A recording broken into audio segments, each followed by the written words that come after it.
Habari gani Mwanakeo TV, kama ni mara yako ya kwanza tafadhali subscribe na turn notification. Karibu katika ulimwengu wa siasa. Jina langu ni Dwakeo TV.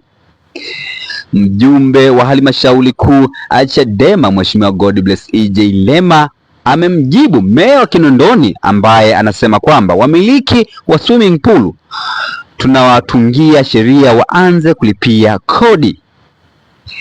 Godbless E.J. Lema ameandika waraka mrefu kweli katika mtandao wa Twitter kuhusiana na hichi ambacho meya wa Kinondoni anasema kwamba wamiliki wa swimming pool tunawatungia sheria waanze kulipa kodi. Na nukuu maneno ya Godbless E.J. Lema katika mtandao wa Twitter, na nukuu: maendeleo ya miji hawezi kupatikana kwa kutoza kodi maji ya kuogelea, bali kwa kuimarisha miundombinu na upangaji bora wa makazi. Serikali za mitaa zinapaswa kuwekeza katika barabara za kiwango cha lami, umeme wa uhakika, maji safi na salama, pamoja na upangaji miji wa kitaalam au huduma bora zaidi za jamii.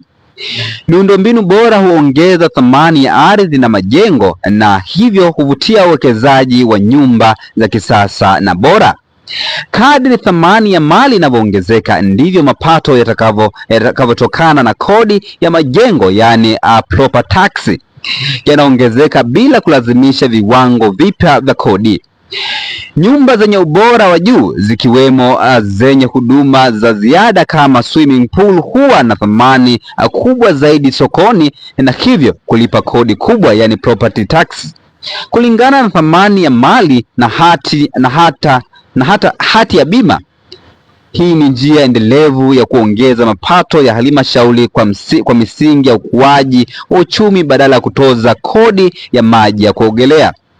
Hata hivyo, huyu msela ananikumbusha mbali, kwani DC mmoja kwenye mkutano fulani Arusha katika siku za nyuma alishawahi kutoa mawazo ya kiwanja cha gofu, yani Gaikan, akikatwe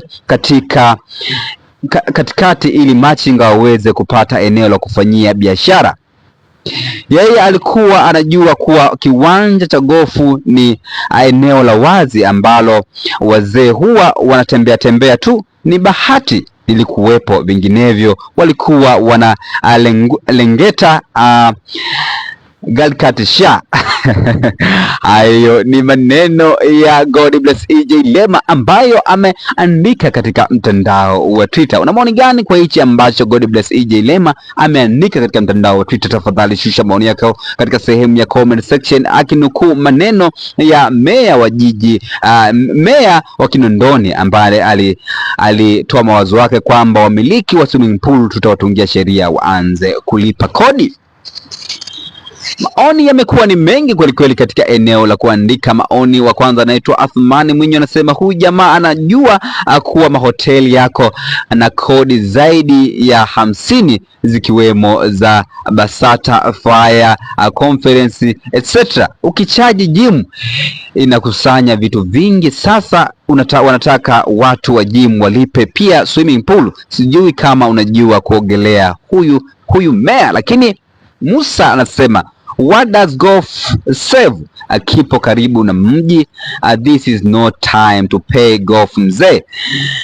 Lakini mzee anasema aise, kuishi kwingi ni kuona mengi. Hayo ni baadhi ya maoni ambayo wanazidi kutoka katika chapisho la Godbless E.J. Lema. Lakini jina langu Dwakeo TV, tafadhali shusha maoni yako. Kama ni mara yako ya kwanza, usahau kusubscribe na kutana notification. Karibu katika ulimwengu wa siasa. Kutana wakati ujao. Bye bye.